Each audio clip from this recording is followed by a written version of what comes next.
ขอบคุณเขาสิหวดลงไปนี่เลยหวดลงไปนี่เลย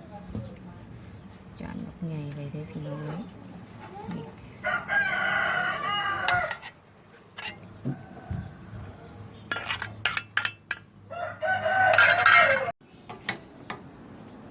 สบายดีพี่น้องมื้อนี้เขามากินข้าวปุ้นจานบักใหญ่เลยข้าวปุ้นเครื่องโหลนี่นะพี่น้องน้ำมันแซ่บๆผักอันนั้นเนื้อมันก็มีหลายผักมีมักปีเนมีมักถั่วงอกเนแล้วก็มีกะหล่ำเนมีหน่อไม้เนแล้วก็ผักแกนอันนี้ก็มีผักอีตูพี่น้องอีตูแล้วก็ลวกผักบงมักเพชรกะปิลงมือกินกันเลยพี่น้องว้าจานไงสิกินเบิดดีวะไงได้ไงวะ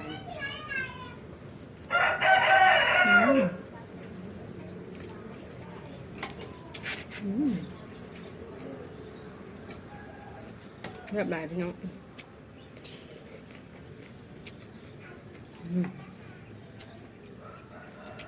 ผักอีตู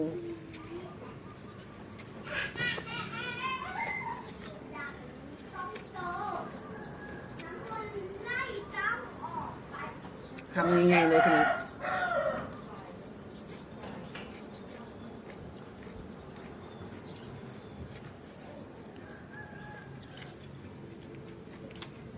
แซ่บถึงใจ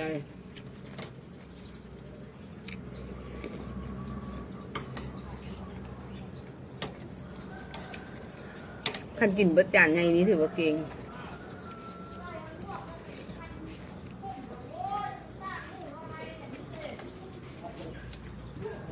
เบิ่งน้ำกันพี่น้องมันทั้งกินเบิดบ่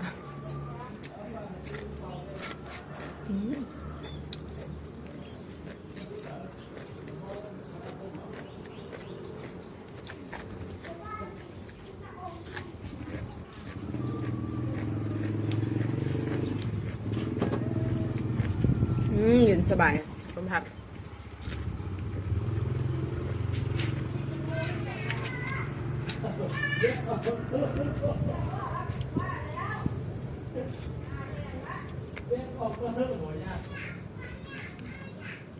แซ่บมันเยอะแบบมันนะพี่น้อง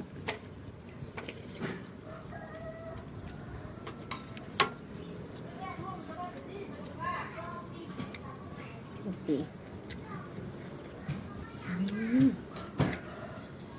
สักนิด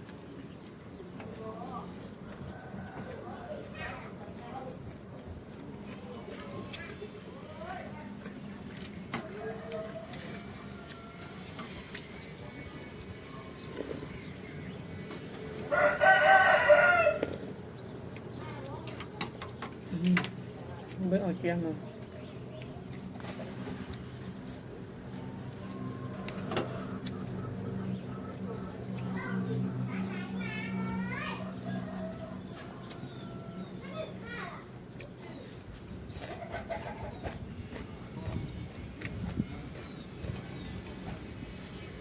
มื้อนี้เอาซอมมันบ่เอามือ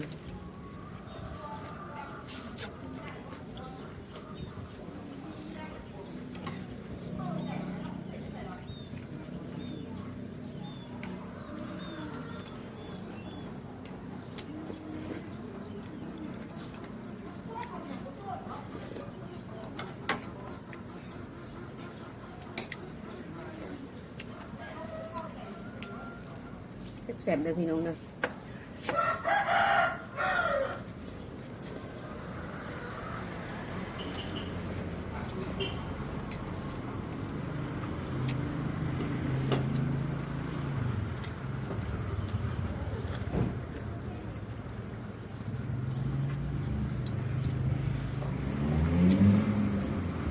ไม่กินจนละแซ่บ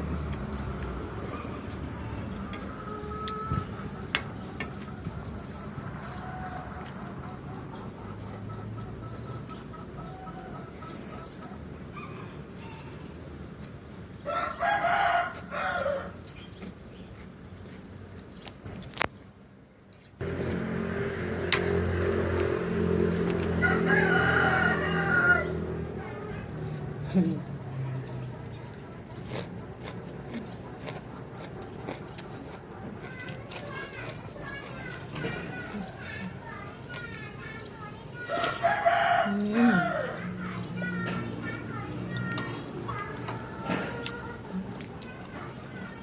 ดเผ็ดพี่น้อง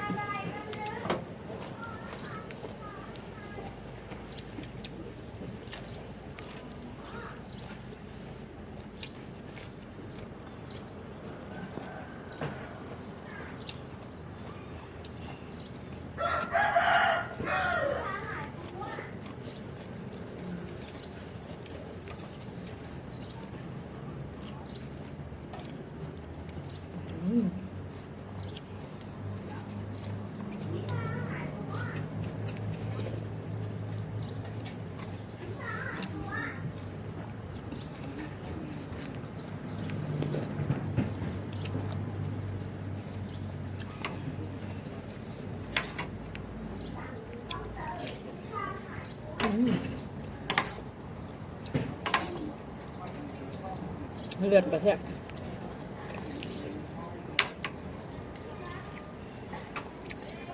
เปิดบางเพลงหอมมาก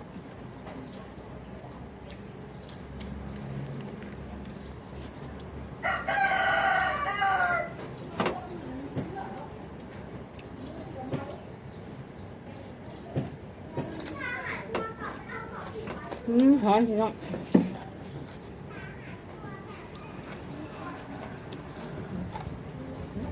แกงหนึ่งทีละ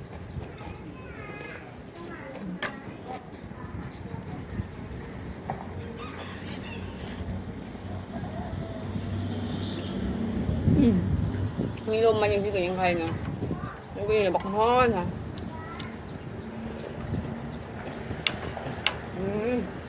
เย็นนะไม่ไหวแล้ววะไม่ไหวเว้ยผักบงอันนี้แซ่บๆเลยพี่น้องผักบงแดงบำรุงสายตา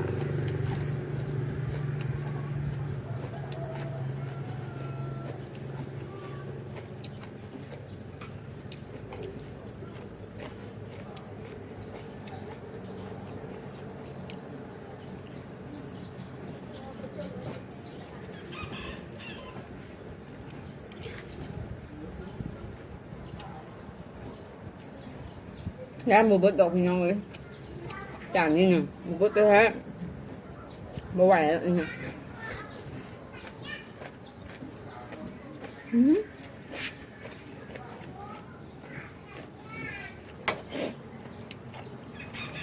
จานใหญ่กว่าทองมึงไหม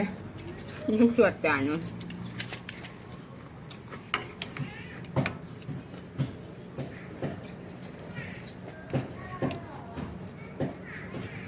พอคนเด้อพี่น้องคลิปนี้